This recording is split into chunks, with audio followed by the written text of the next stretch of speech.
Marie-Carmen, t'as un succès de dingue ce soir. Non, il y a un truc que j'aimerais vous dire et qui me choque vraiment, en France en général. C'est... j'ai rien dit encore. C'est le fait que la rentrée des classes... Pardon? C'est un spectacle interactif ici, c'est... Chacun y dit, oui, toi, oui. C'est comme ça à Toulouse. Si vous voulez, moi je m'assois, on discute tous, hein.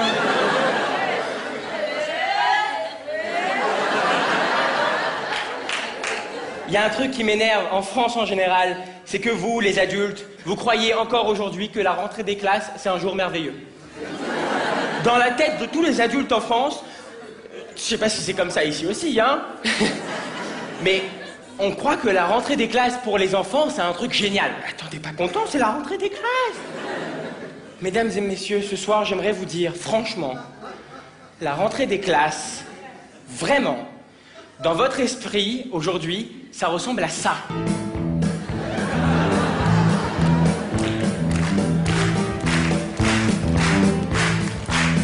C'est chômé, c'est la rentrée. On va trop s'éclater. Putain, Jenna, t'as trop changé. Je suis électrifié.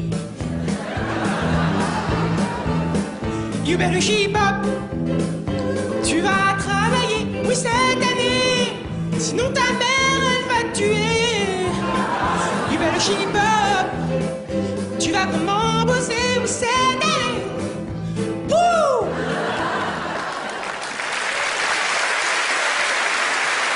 Alors qu'il y a quelque chose qu'il faut que vous sachiez vraiment, et ça me fait plaisir de pouvoir passer ce message à tous les adultes qui sont dans la salle ce soir. Il faut que vous sachiez qu'aujourd'hui, de nos jours, pensez-le, pensez à vos enfants qui vont bientôt aller à l'école, à vos enfants qui sont à l'école, et à vos enfants qui ont été à l'école dans les 2 dernières années.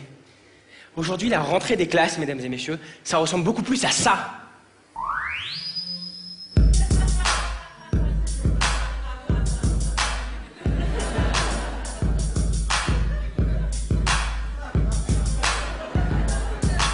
Bordel, quand on passe la grille, c'est la rentrée des classes et des conneries. Pas d'embrouille, man, pas d'hystérie. Donne ton portable si tu veux pas d'ennui. L'école, c'est tout ce que je déteste. J'étais détente au bled dans le Maroc de l'Est. Maintenant j'entre en France pour monter mon business de shit, pour leur vendre de la merde et leur prendre.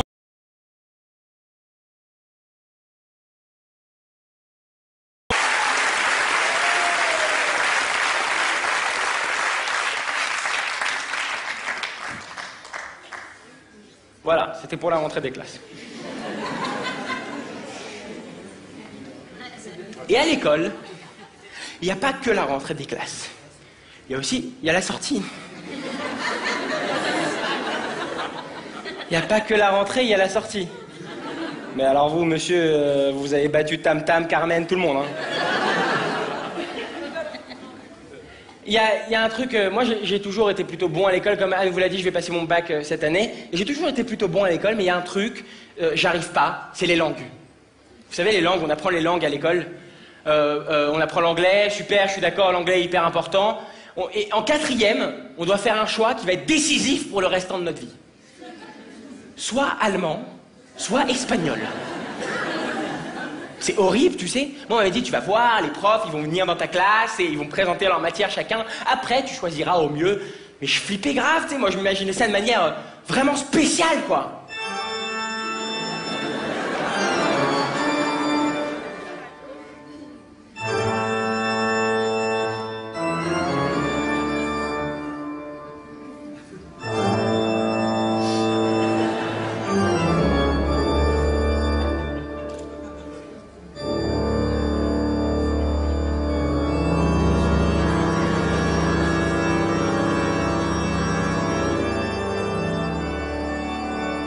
Bonjour.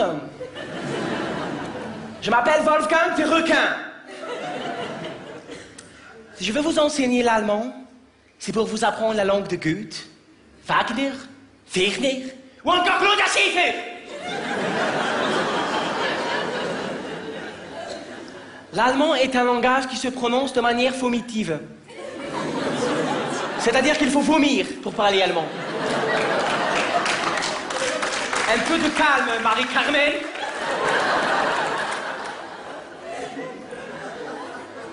Vas-y, vomis. Et vomis, te dis-je. Vomis, te dis-je. Je rigole, évidemment, je taquine. Ar.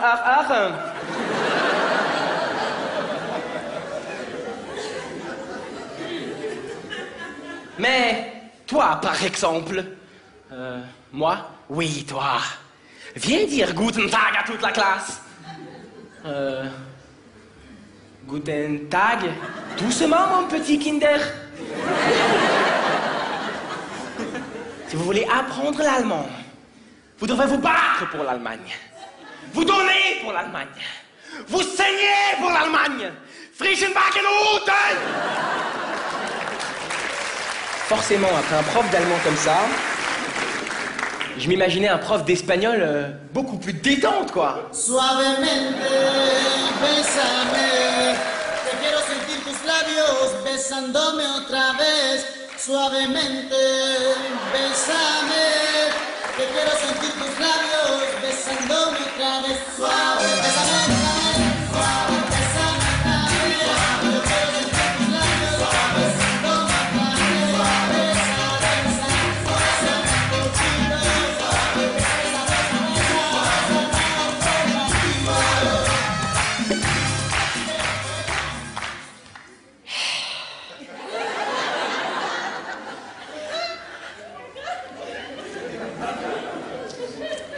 Hola, chicas muchas calientes.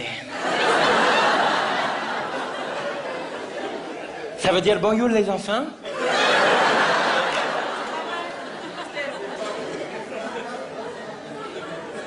Je sais que c'est pas vrai, il faut pas le dire, putain.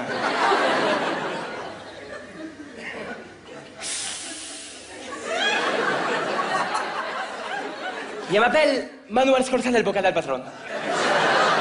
Bon, il avoue del Patron, c'est moi qui l'ai rajouté. C'est parce que je suis une patronne, tout simplement. Si je vais vous enseigner l'espagnol aujourd'hui, c'est parce que tout d'abord, je suis espagnol moi-même depuis 20 ans, de père en fils. Et aussi parce que je suis un très bon professeur de langue. Si, un très bon professeur de langue. Et j'adore les jeunes enfants. Surtout les petites filles. Elles sont si douces.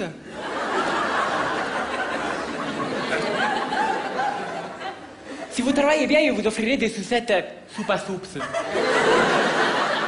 Goût paella, si. Mais dis-moi, toi, par exemple, est-ce que tu as déjà goûté chorizo? Je ne suis pas sûr, hein?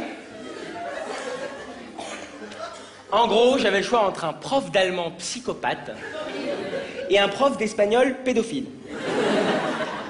J'ai choisi espagnol, ne me demandez pas pourquoi.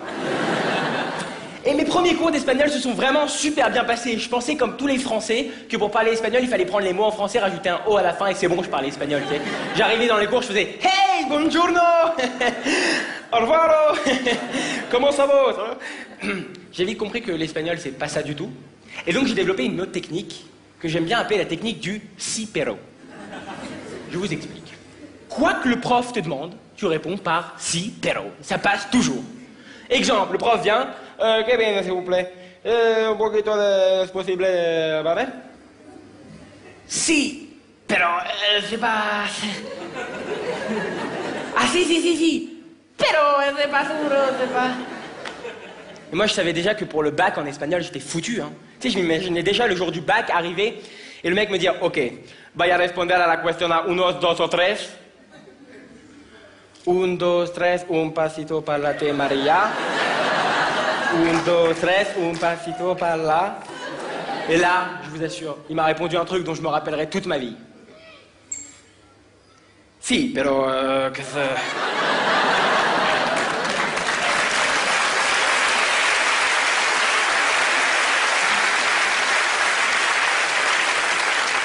Moi, le bac, c'est un truc qui m'angoisse grave. Vraiment, je vais être franc avec vous, c'est un truc qui m'angoisse, mais à fond.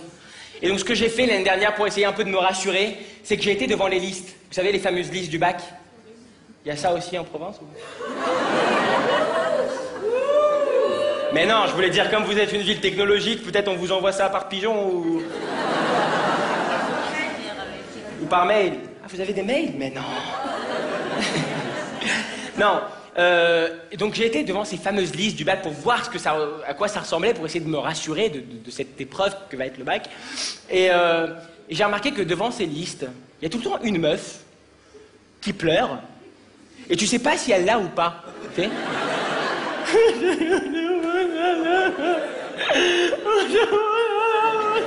Tu sais, moi j'imagine sa mère de l'autre côté du téléphone. Mais tu l'as ou pas? Je t'en supplie, dis-moi que tu l'as.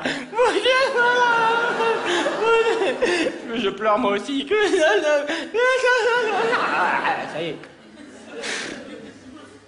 Le bac, c'est un truc qui m'angoisse grave. Et en plus, en ce moment, comme je vais bientôt arriver à la fin de l'école, à la fin du lycée, je me dis, je fais plein de rétrospectives sur ma vie. Et je me dis, quand même, en cinquième, on est venu me voir, moi, on m'a dit, Kev, tu vas voir, cette année, tu vas avoir des cours de techno. Des cours de techno? J'ai kiffé grave. On m'a dit, tu vois, Kev, cette année, la cinquième, c'est cours de techno. J'ai dit, mais c'est génial. Moi, je pensais cours de techno. J'allais rentrer dans la salle, j'allais voir ça.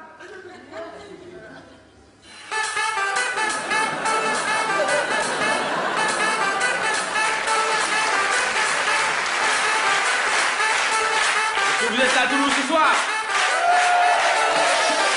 Eh ben moi aussi.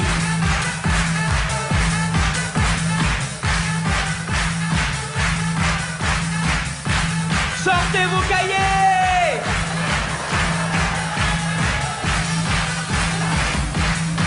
Demain